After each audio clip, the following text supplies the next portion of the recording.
Hello, friends. This is Dave Hurwitz, executive editor at ClassicsToday.com, here with a new series called The Golden Age of the Orchestra. Now, the Golden Age of the Orchestra was not, as some of you might think, the dawn of the classical era. Not a bit. It started around 1890. 1880, somewhere in there, and really was a 20th century phenomenon because that was when orchestras happened. Big, regularly constituted, full season municipal symphony orchestras. The oldest orchestras historically were the Paris Conservatory Orchestra, which was founded specifically to play Beethoven, and then the New York Philharmonic and the Vienna Philharmonic, both of which began giving regular concerts in 1842. Before that, we had, the Leipzig Gewandhaus says it's 500 years old. Well, it's just bullshit because nothing 500 years ago even remotely resembled what a modern orchestra is today. We're talking about the modern symphony orchestra. And even in Mendelssohn's day, the Gewandhaus had regular concerts, but the orchestra, they couldn't even muster a performance of Berlioz's Symphonie Fantastique without replacing a lot of the instruments. They didn't have an English horn. They didn't have the harps. They didn't, So we're talking about serious orchestras, regular orchestras, and those are sort of the big three. They really are. And after that, as the 19th century went on, and music, and orchestral music became a bourgeois middle-class phenomenon, which was supported by orchestras in towns all over the continent, the European continent, and in the United States, because New York Phil, 1842. That's when orchestras happened, and they all got going hugely at the end of the 19th century because it was a money thing. You had to have a certain critical mass of funding and interest.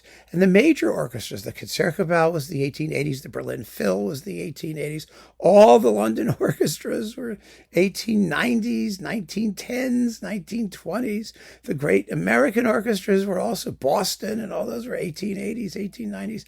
That's when they got started. So it wasn't until you actually had orchestras that you could have orchestral music, like lots of orchestral music. It's not that there weren't other orchestras in towns and things that had them throughout the 19th century. They did. It became a gradually increasing thing. But the golden age of writing for symphony orchestra, where you had lots of orchestras that had basically the same constituents, so that there was a standardization of what you could expect.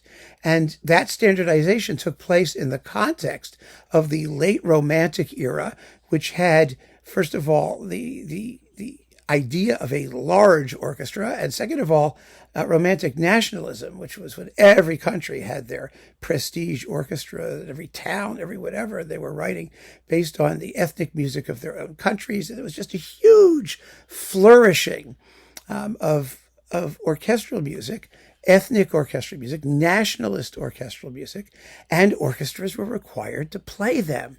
The Czech Philharmonic, the Amsterdam Concertgebouw, the Paris Conservatory was still there, and then the other concerts in Paris going on, Concerts Cologne and Podeloup and all those people. So there was a critical mass, and composers wrote for that critical mass because they knew that their work could be played not just locally, not just in their hometowns or their home cities, but also internationally with orchestras that basically had the same format, same form, the same constituents. So we're going to be taking these things one decade at a time. And we're going to do all kinds of things, symphonies, operas, the whole deal. And we're going to take it decade by decade. Not necessarily in any particular order, but I'm starting with 1900. We may go back and do 1880s and 1890s, but we're starting with 1900, and we're going to do the next few decades, at least till mid-20th century, because that was, I believe, the golden age of the symphony orchestra, when people wrote glorious orchestral repertoire for these marvelous orchestras. So don't be impatient. We will be doing things other than, we're starting with symphonies.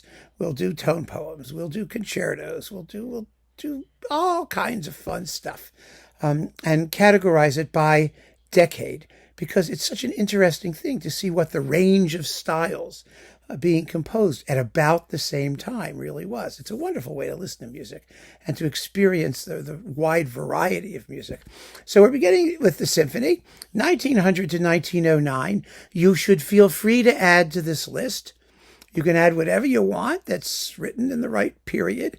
I would prioritize composers not on my list, but of course, many of these composers wrote multiple symphonies within the same decade. So, we'll get to that. So we start with Carl Nielsen, his Symphony No. 2 from 1902. The Four Temperaments, wonderful, brilliant, post-Brahmsian effort that really doesn't get as much play as it ought to because the late symphonies are the famous ones. It's kind of like Tchaikovsky. 4, 5, and 6 are so famous that you never hear 1, 2, and 3. But Nielsen's second is an absolutely splendidly lithe and athletic piece of writing. And it's brilliant and fun. So there we go. Then we've got a lot of number 2s actually, for example, in this decade for some reason. Sibelius, his Symphony No. 2, 1902. Another 1902er, his most popular symphony. What need I say more? I mean, it's just an enormously beautiful masterpiece.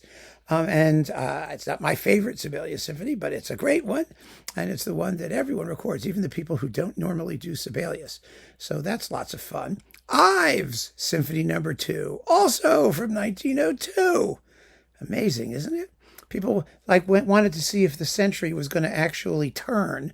And then once it turned, they all got busy, writing their second symphonies.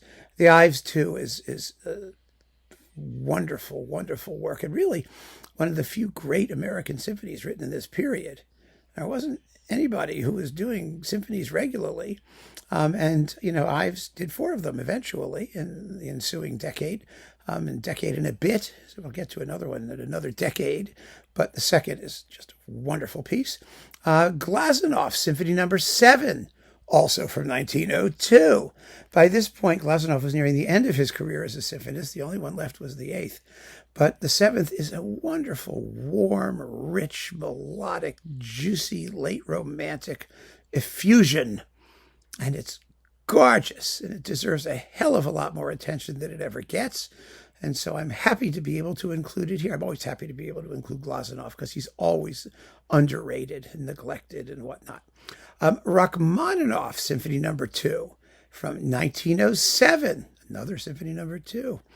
Oh, I mean, we all love the Rachmaninoff Second Symphony. It was one of his recovery works after the Second Piano Concerto. And, he'd been hypnotized and had his nervous breakdown over the First Symphony and all that. And, of course, it's a popular masterpiece, and it dates from 1907. Next, Erkki Melartin. Probably haven't heard much about him, have you? But his Symphony No. 3 also dates from around 1907, 1905, 1906, 1907. I have the date down below. You can see it. A beautiful work. Melartin wrote 6 symphonies, and he was a very serious symphonist at a time when people think the only Finnish symphonist was Sibelius. Well, it's not true. And he was a very fine conductor, and he premiered Mahler in Helsinki and stuff like that. He knew the wider world of music, and his music is really, really lovely. There's a new symphony cycle coming out on CPO with Ari Rasalainen, which will be worth hearing because the only previous one on Ondine really, well, the problem with Melartin, as is with so many unknown composers, is that his music wasn't published. And so it was very difficult to get parts. It was very difficult to get accurate scores and parts. But now there's a society which is getting financing, and they're doing it. They're actually producing the modern scores and parts of the symphonies, and so they can be played in the way Melartin intended, without cuts and all the way through. So he's a name to keep in mind. And his third symphony, which is absolutely beautiful, dates from the first decade of the 20th century. Scriabin, the poem of ecstasy. Well, that's his Symphony No. 4. That's what he called it. Everyone else calls it the Poem of Ecstasy because no one takes him seriously when it comes to him calling these later works. That and Prometheus was supposedly Symphony No. 5. I say, what the hell? If he wanted to call it Symphony No. 4, it's fine with me. I am completely comfortable with it, and it is absolutely lovely. We know the Poem of Ecstasy. It's so much fun, and it dates from 1908.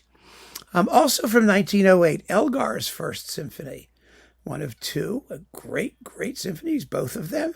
The first was incredibly popular. It was the major symphony by an English composer at the time, and it was played everywhere and with extraordinary success as compared to the Second Symphony, which wasn't successful at all, even though it's the greater work of the two.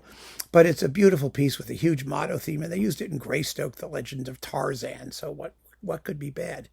Then Mahler's Ninth from 1909. Well, the thing about Mahler's Ninth from 1909 is that he was writing all of his symphonies in the first decade of the 19th century, most of them, everything from the fourth. 4, 5, 6, 7, 8, and 9 were all written between 1900 and 1909. So you can pick any one that you want, but I picked the ninth because it was the last of them, and we're sort of moving chronologically through the decade. And of course, it's one of these screaming, flaming, amazing masterpieces in the history of symphonicosity. And, I don't need to say anything more about it. And last but not least, Vaughan Williams, a Sea Symphony. We should have a choral symphony in there, don't you think? We really should. That dates from 1909. Behold the sea, crash, bang, itself, splat. Yeah, beautiful, beautiful work. And it announces the advent of a major, major symphonist whose name will pop up quite a bit in this series as it goes on, and deservedly so. First-class stuff, wonderful, wonderful composer, and a beautiful work. And that concludes the decade 1900 to 1909. I leave it to you to find other works that add to the richness and variety and stylistic diversity already in evidence in the first decade of the 20th century as we explore the golden age of ... the symphony. Keep on listening, friends. Thanks for joining me, and take care.